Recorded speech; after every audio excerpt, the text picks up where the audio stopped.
All right, buckle up, history buffs and mystery lovers. What's up, everyone? Have you ever wondered why one of the most significant pharaohs of the 4th dynasty, the son of King Khufu, the builder of the Great Pyramid, has a pyramid that practically vanished from existence? Have you ever heard of the lost pyramid of Abu Rawash? What's the real story behind Pharaoh Djedefre, whose very name, Djedefre's Starry Sky, sounds like something out of a fantasy novel? And could it be true that he, not Khafre, actually built the Sphinx? Imagine this, a pyramid located at Egypt's northernmost point that could have rivaled the grandeur of the Giza pyramids, but something incredibly strange happened to it. Some say it was never finished, others claim it was systematically destroyed. What's the secret behind this enigmatic structure? Is there a curse lurking within its ancient stones, or were the power struggles for the throne so fierce that they obliterated even monumental architecture? Grab your favorite drink, be it coffee, tea, or a smoothie, because we're about to dive deep into the fascinating, mysterious legacy of Djedefre, a tale full of secrets, conspiracies, and lost treasures.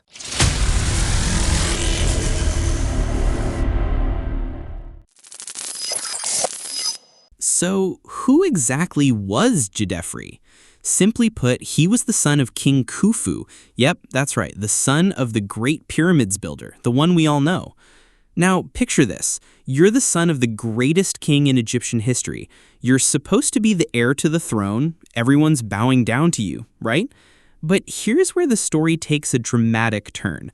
Some accounts suggest that Djedefre's mother wasn't a principal queen, which might have diminished his legitimacy for the throne compared to his brother Kawab, who was Khufu's son by a primary queen. In short, there was a serious power struggle for the crown. But Djedefre was smart. He made a powerful strategic move. He married Djedefre's second, who was either his sister or half-sister, and most importantly, she was the widow of his brother, Kawab. Talk about killing two birds with one stone. He solidified his position within the royal family and maintained the divine lineage and authority. This was a common practice back then to preserve the royal bloodline. And his children? Well, he had sons like Djedefre, Setka, Baka, and Herendet, and daughters like Hetepheres and Neferhetepes. What's interesting is that most of them were buried near his pyramid at Abu Rawash, which hints that Abu Rawash was a significant place for this royal family. Now, how long did Djedefre rule? This is the million-dollar question that still gives archaeologists a headache. The Turn King list, which is like an ancient Egyptian history book of kings, claims he ruled for only 8 years. Can you imagine building a pyramid of that scale in just 8 years? It just doesn't add up. But here's the surprise. They found an inscription on a ceiling block in a boat pit next to Khufu's pyramid itself bearing Djedefre's name and referring to his 11th cattle count. If these cattle counts were conducted annually, that means he ruled for at least 11 years. Scholars like Miroslav Werner lean towards the shorter 11-year estimate, arguing that the scarce artifacts he left behind don't align with a much longer reign. However, the sheer size of his pyramid, which is now confirmed to have been completed at Abu Rawash, suggests he ruled for much longer than 8 years. The succession after Khufu was a fiery mess, and where there's smoke, there's fire. There are unconfirmed but widely spread theories that Djedefre ascended to the throne through less than savory means, specifically by killing his elder brother, Crown Prince Kawab, who was supposed to be Khufu's legitimate heir. The drama. It's even rumored that Djedefre himself was later assassinated by his younger brother, Khafre, perhaps as an act of revenge for Kawab's death. Folks, what was going on in these ancient Egyptian palaces? It's like a full-blown historical thriller. What makes this theory somewhat compelling is the archaeological evidence found of deliberate destruction and systematic mutilation of Djedefre's statues in his boat pit. This wasn't just random damage, it was calculated obliteration. It was what we call damnatio memoriae, an attempt by Khafre or his supporters to erase Djedefre's memory and delegitimize his rule. Of course, these are just narratives with no definitive proof, but they show you just how intense the power struggles were within the royal family back then. And here is where Djedefre steps into the history of ancient Egyptian religions in a big way. He was the very first pharaoh to adopt the title Sa-Ra, meaning son of Ra. Imagine that. He directly linked his name to the sun god Ra. This was a bold and groundbreaking shift in royal and religious thought. At the time, other deities were widely worshipped, which means Djedefre was actively promoting the supremacy of Ra. What's the proof of this? A lot. Most notably, he built his pyramid at Abu Rawash, far from the traditional Giza necropolis. Why? Because Abu Rawash is close to Heliopolis, or Iunu, as they called it, which was the primary cult center of Ra. He specifically chose this location to be near his new divine patron and to bolster his divine authority through a new theological framework. In earlier times, pharaohs considered themselves gods in their own right, as seen in the sheer size and majesty of Khufu's pyramid. But Djedefre said, no, I derive my authority directly from Ra. This wasn't just a religious change, it was a shift in the very concept of kingship.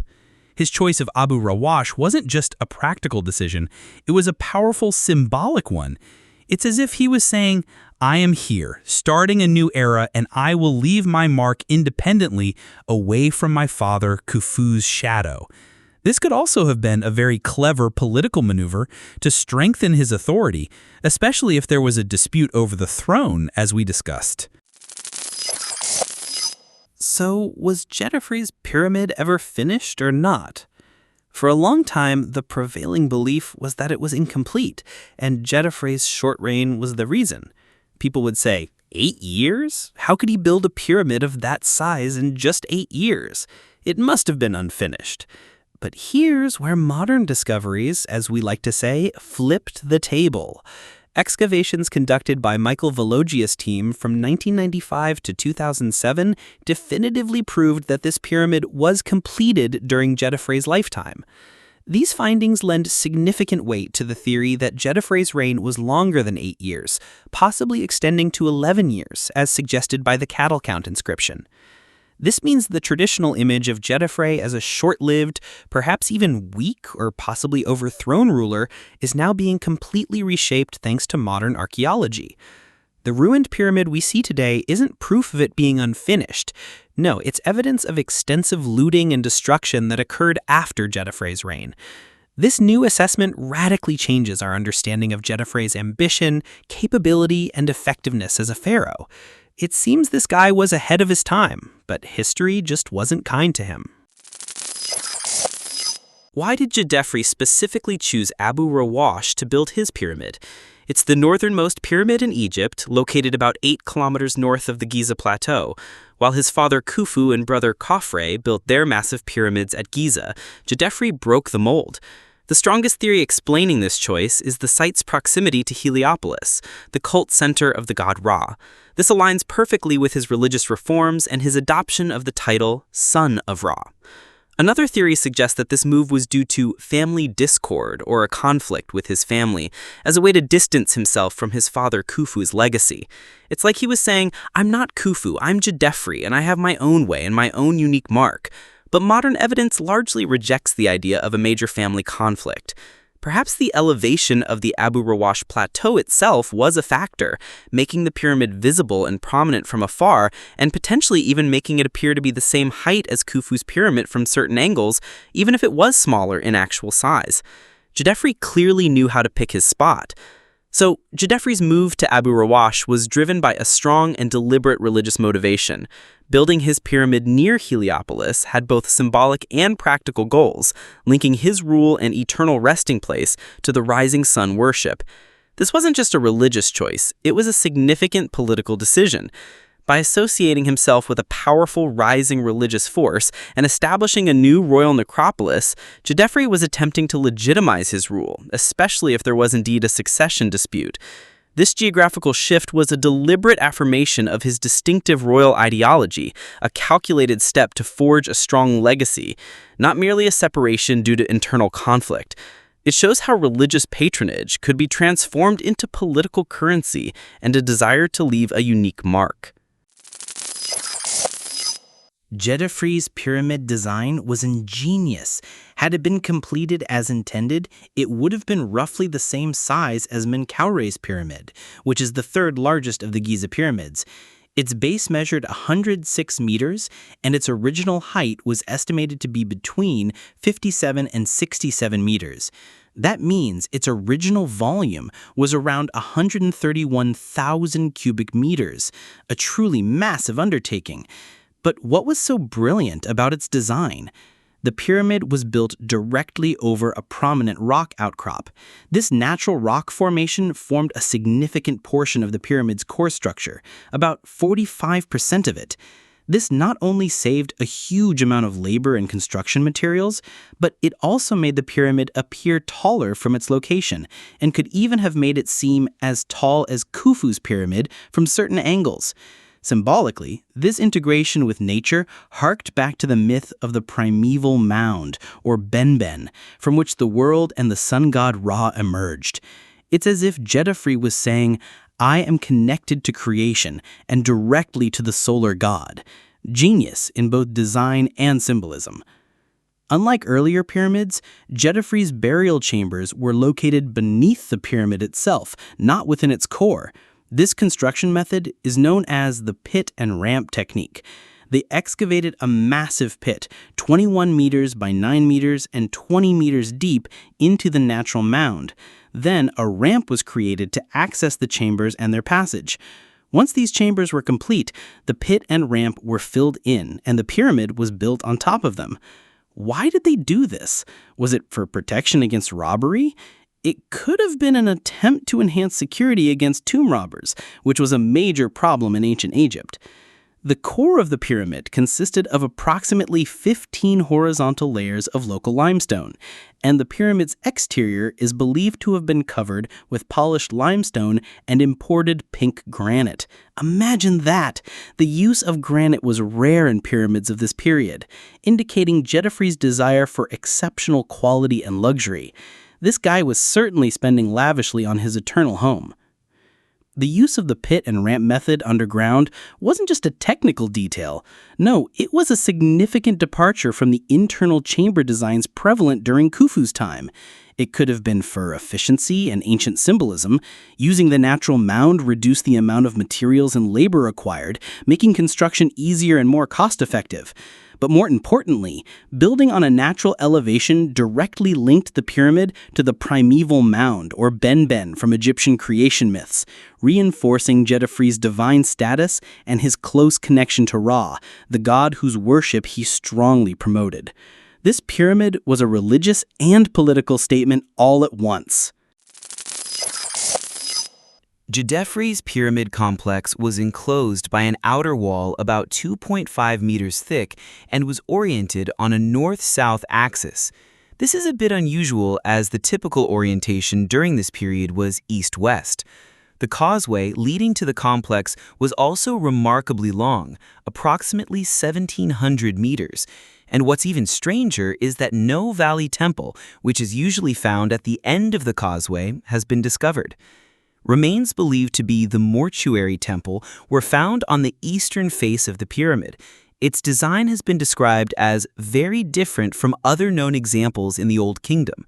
So Djedefre really loved to be different. And surprisingly, it was completed in haste. Was this due to his disputed short reign? If his reign was abruptly cut short, they must have rushed to finish this temple to ensure his proper burial and continued worship. This guy clearly wanted to leave his unique architectural mark, even if he was under time pressure. But the most significant discovery was a boat pit next to the pyramid on the eastern side. No actual boat was found, but its curved shape indicates it was intended for a royal solar boat. And what's even more bizarre is that this pit contained fragments of about 120 statues of Djedefre, all intentionally mutilated. This wasn't just accidental breakage. No, it was systematic destruction. 3 nearly complete heads were found, one now in the Louvre Museum in Paris and another in the Egyptian Museum in Cairo. This isn't just ordinary vandalism, it's strong evidence of the damnatio memoriae we talked about. There was a strong, organized attempt to erase his memory, likely by a powerful successor, perhaps Khafre himself. The sheer quantity of these mutilated statues strongly points to an organized and powerful force, probably from within the royal court or a later regime that had an interest in rewriting history. This isn't just an archaeological discovery, it's evidence of ancient political conspiracies and power struggles. Folks, for years, this pyramid was said to be unfinished, and Djedefre's short reign was cited as the reason.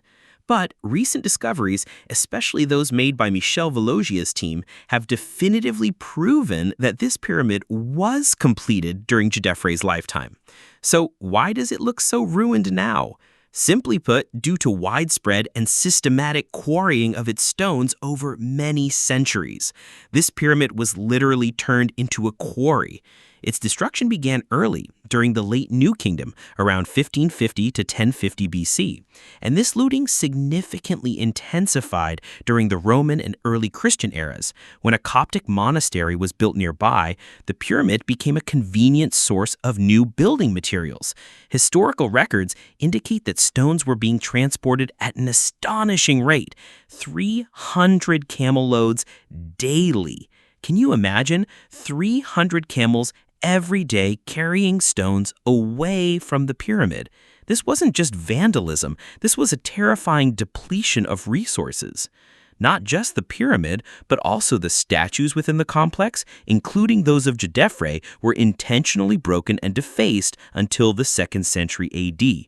Even in the 20th century, the pyramid was reportedly used as a military camp. And here's the kicker.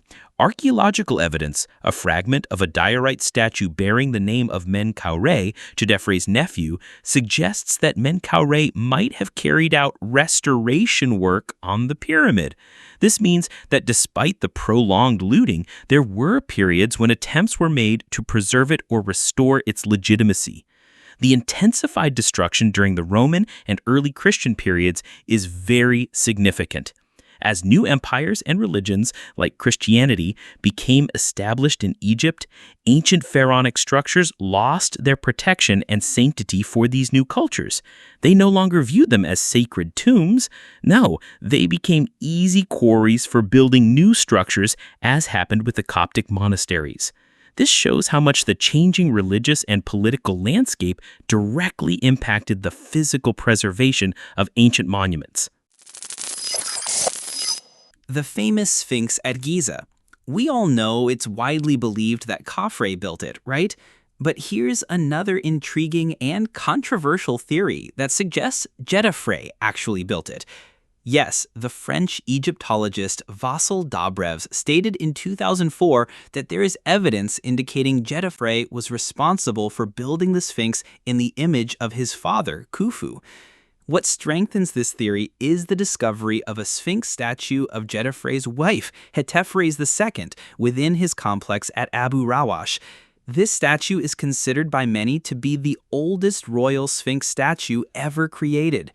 If this theory is true, then Djedefre wasn't just an ordinary pharaoh, he was a pioneer in the field of colossal Egyptian art. And because Djedefre dedicated himself to the god Ra and adopted the title Son of Ra, popular beliefs spread among the people that Djedefre gained solar power directly from the sun god. There are even stories that solar energy emanates from Djedefre's pyramid itself. So this pyramid supposedly had a spiritual and divine energy in the eyes of the people. Even if scholars now reject the idea that it was merely a solar temple, these beliefs confirm how deeply Djedefre's religious reforms impacted people's imaginations. As for the curse of the pharaohs or mummy's curse, this is a well-known global legend associated with anyone disturbing ancient Egyptian tombs. This particular myth gained massive traction after the opening of Tutankhamun's tomb.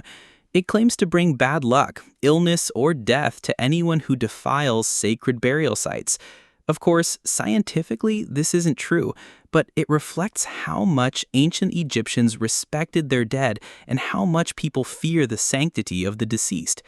Contemporary Egyptian folklore, although not directly linked to Djedefre, shows us that Egyptians still believe in unseen forces and symbolic actions, like the belief in jinn and afrits, demons, the evil eye, and various superstitions like black cats, bird droppings, and spilled coffee. All of this shows us how much Egyptian society, then and now, loves stories and superstitions, and this helps us understand that the truth about any ancient artifact isn't just archaeological information. No, it's also the power of human narrative, belief systems, and popular imagination. Djedefre's pyramid at Abu Rawash, which was long overlooked and largely unknown and mistakenly believed to be unfinished, has undergone a comprehensive reevaluation thanks to modern archaeology. We now know it was fully completed but suffered centuries of systematic destruction and quarrying. Architecturally, it stands as a unique masterpiece, integrating a natural mound into its core, and its subterranean chambers were remarkably innovative. Djedefre himself emerged as a pivotal yet often forgotten pharaoh of the 4th dynasty. He initiated significant religious reforms by embracing the worship of Ra and pioneering the royal title Son of Ra. His reign, though perhaps shorter than some of his predecessors, was filled with ambition and a unique vision for his mortuary complex. He may even have commissioned the very first royal Sphinx statue. The narratives about family conflicts, regicides, and the deliberate mutilation of his statues offer a powerful glimpse, even if not formally confirmed, into the political intrigues and power struggles of the Old Kingdom. These stories, along with popular beliefs about solar power emanating from the pyramid and his potential role in the creation of the Sphinx, all illustrate how human imagination and cultural memory fill the gaps left by incomplete or ambiguous historical records. Djedefre, far from being a minor or unsuccessful ruler, represents a pharaoh who dared to defy the established norms both in his choice of burial site and his embrace of sun worship. His pyramid, despite its ruined state, stands as a strong testament to architectural innovation, profound religious transformation, and the enduring human desire to build a lasting legacy. The ongoing archaeological efforts at Abu Rawash are continuously peeling back layers of misconception, revealing Djedefre as a complex, influential, and truly unique ruler. His significant contributions, despite the physical destruction of his pyramid, remain powerfully etched in the annals of ancient Egyptian history. And with that, our exciting story for today comes to an end. What do you think about this overlooked pharaoh? And do you believe he built the Sphinx? Leave a comment below and let us know your thoughts. And don't forget to like and subscribe for more thrilling stories. See you in the next video.